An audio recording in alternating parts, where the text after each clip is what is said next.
Mike, first of all, I want to get your reaction to IU football national championship. Stunning turnaround. What your big takeaways? Well, my big takeaway, Gary, is that no one's ever done what Kurt Signetti did. It's it stands with the greatest coaching jobs and the greatest turnarounds and the greatest sports stories of my lifetime. And when you can have a legitimate discussion, and you can take either side, and I don't think there's a wrong answer, but when you can have a legitimate discussion, whether or not what happened at Indiana football in the last 2 years is more astonishing than the Miracle on Ice, the whole Miracle on Ice epic story, and I think you can. Yeah. It says a lot. It says about all that needs to be said. Although I like continuing to explore it down other avenues because what Kurt Signetti did deserves more than we could do by making him the first ever consecutive back-to-back Coach of the Year Yeah. honoree at the Sporting News. Only person's ever done it. Not Bo Schembechler, not Woody Hayes, not Bear Bryant or Nick Saban. Only person who's ever done it, and he deserved at least that. Wow. Well, did you ever think that in January you would be talking about an undefeated Indiana football team and an undefeated Nebraska basketball team?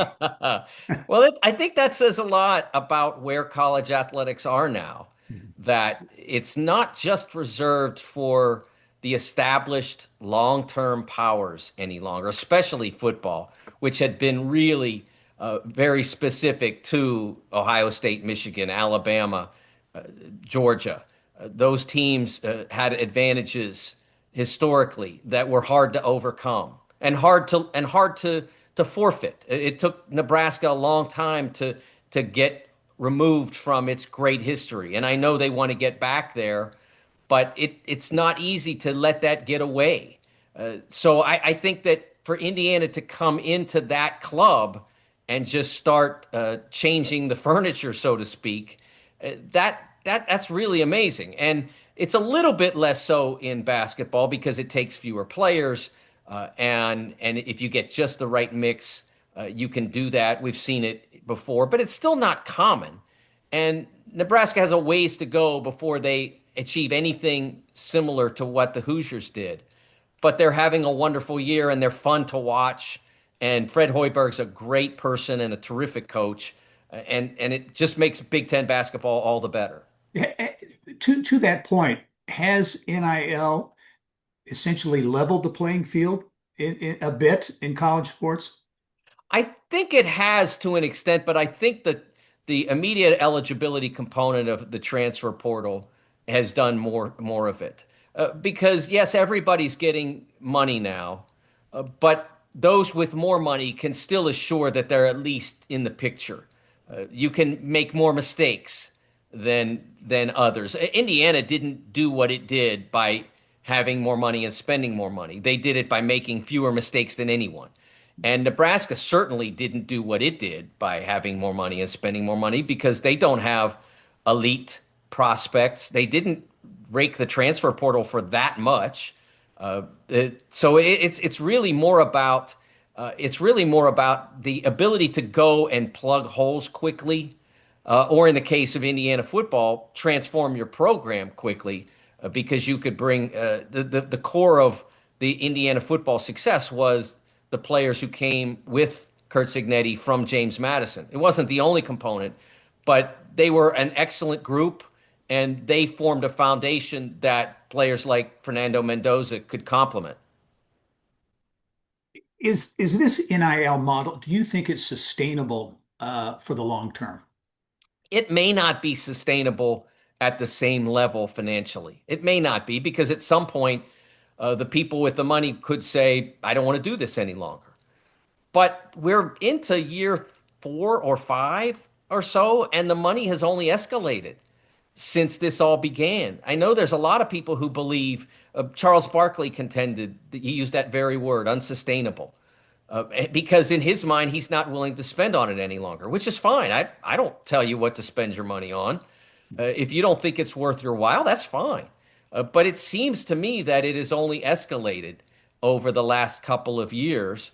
And again, if it doesn't stay, let's just say the average spend on a Division I high major football player is 1 million. Let's just say that's what it is. If it goes down to 500,000, the players still get a lot of money and the football is still entertaining. So it really doesn't impact the product any if the players make a little less money. And if it goes up, it doesn't impact it any to the negative either. So I think that in a sense this is, but it's obvious that the schools don't want it to go down this path, and that's why they've tried to find the solutions of least resistance, the ones that probably aren't going to come to fruition, but the ones they're going to explore to their very end until they start opening the book on what probably would work. Yeah, in your view, Mike, who really controls the NIL economy? Is it the schools? Is it the collectives, the boosters, as you mentioned, or the athletes? Who's in charge here? I think it's the agents, Gary. I think that's Good where point. it's yeah. The boosters and the schools fund it, but it's the agents who are dictating who goes where and who does what, and that's problematic because they don't necessarily always have the athlete's best interest. Sometimes they do. There are good agents in every walk of life. I've got an agent who's done wonderful things for me. Great guy. But sometimes it's more about what can I get for myself, and and and that's usually the promotion of transfer activity. It's like that in world soccer sometimes, and it's now become a function of how college athletics are run as well. Is there a need? We hear that talk of guardrails or regulation. Is there a natural path to regulation, or is this wild, wild west going to continue? I think the only path that is likely is a collective bargaining agreement. The one that has been pursued by the NCAA and its membership has been congressional action, and they have not met with any great success in that area. And their pursuit of that has postponed movement toward some sort of collective bargaining agreement. I know they don't want to acknowledge the athletes as employees for a variety of different reasons. And I think the most fundamental of those is that you have on a given campus, let's say 20 sports. And of those 20 sports, you're fortunate if three or four are revenue positive. Men's basketball, football, obviously, women's basketball has been growing in revenue. Women's volleyball has been growing significantly and hopefully will continue. It's been wonderful to see its growth. And in some places, some pockets, wrestling and baseball in the South. But for the most part, you've got a lot of components that aren't generating a lot of revenue. And so having an employee in a division that doesn't generate any revenue or much, and then having one that generates millions upon millions, it's sort of imbalanced and hard to comprehend. It's why one thing that I've heard that makes sense to me is I heard this from one of the gentlemen who's trying to organize athletes into some sort of association, union, whatever you want to call it. And his idea is similar to the Screen Actors Guild. It wherein like if you're an actor and you're going to be in the next the next sequel to the sequel to the sequel of Scream. There's another Scream coming out. It's the seventh one. If you're going to be in the next one, you're going to work for that production. You don't necessarily work for the studio. You work for the production. And you could make that work, I think, in college athletics. You don't work for the university, but you work for that team. And it goes from year to year to year. And I think that's something that can happen. And I think it's something that the schools could deal with. And if it were to come to fruition, I think that you would have all the regulations that would make sense, and still athletes getting their fair share.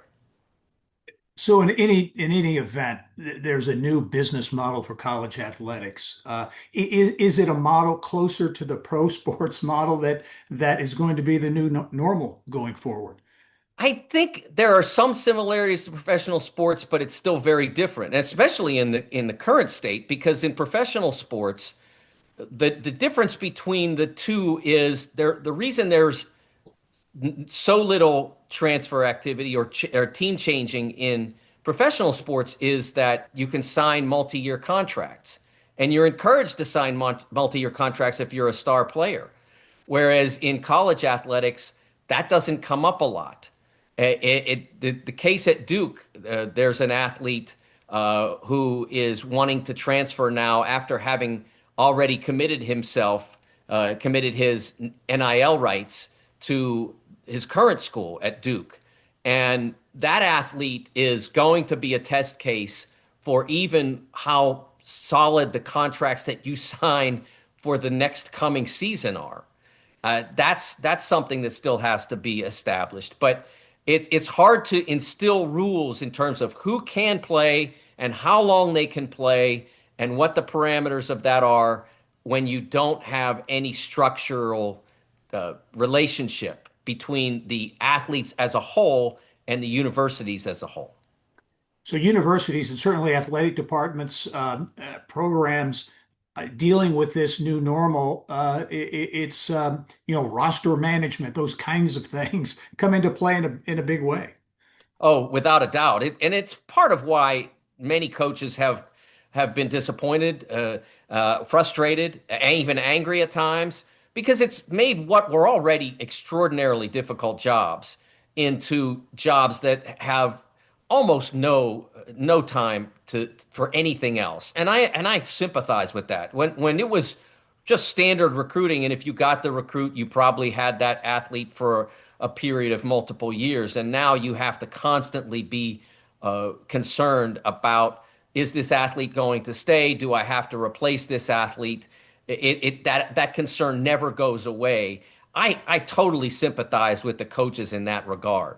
It's made their jobs so much more difficult. I know people who've gotten out of the business as a result of it.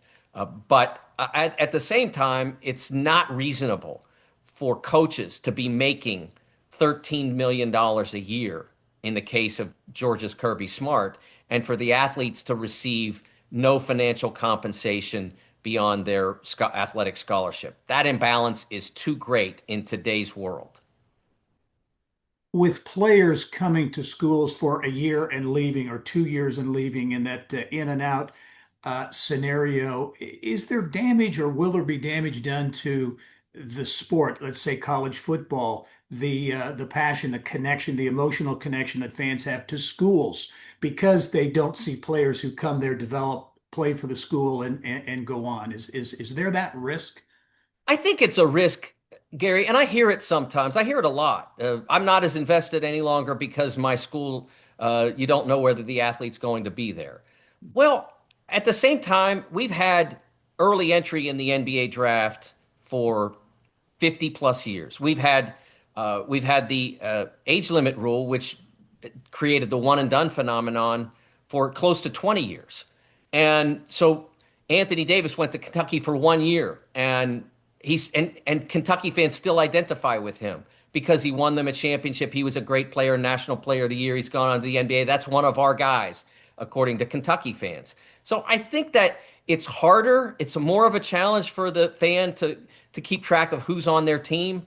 But I will be honest, as someone who follows the Pittsburgh Steelers, there are times when I look out on the field and a guy makes a play on special teams, and I'm like, who's that guy? It's just the way of sports now. Yeah. Even when you're that invested, it's hard to follow them. But when it's with sport like basketball, even if the players change from year to year, there's only five of them on the court. It's not that hard to get to know them over the course of the season. Yeah, final question for you, Mike. Have you look in your crystal ball, if you will. Look out 5 years. Let's say look out 10 years. What does college sports, Ooh. in your view, tough question, I know. What Oh does it man. look like? Toughest question I think I've ever been asked. I hope it's still flourishing. I hope that the NCAA doesn't expand the tournament beyond 68 teams. I hope that I hope that they don't advance the ball in college men's basketball on a timeout. I hope those things are still in place 10 years from now. But as far as how the the landscape operates, I think by 10 years there will be a collective bargaining agreement. I don't think they can resist it for that long. And and I think therefore there will be more stability in terms of in terms of athletes remaining with their program. There will be a one-time transfer exception, I believe, for forevermore. Transfer once, we can live with that. Transfer twice, and you're going to have to pay some penalty, whether it's financial or a year of in residence. There will be, but that will only come when they get to the collective bargaining stage. They will not be able to impose that until they embrace that. Okay, I lied, Mike. One more question. You mentioned the NCAA. Does the NCAA exist in 10 years? I think it does, and here's why.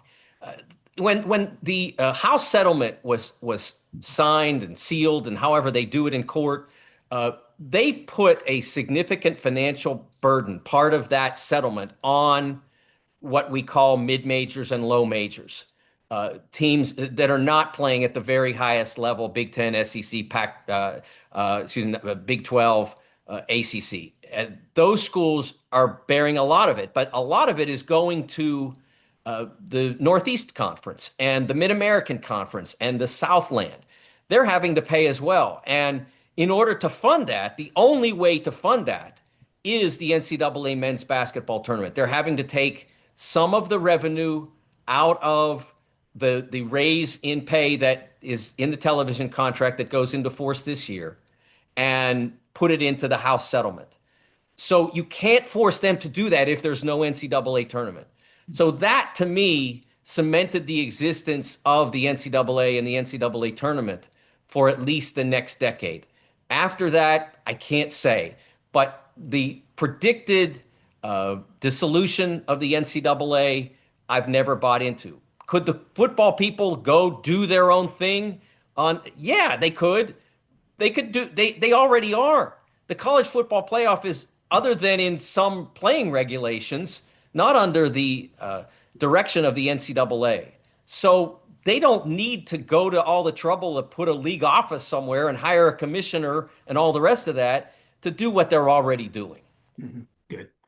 Excellent, Mike. Hey, awesome perspective. Really appreciate you taking the time.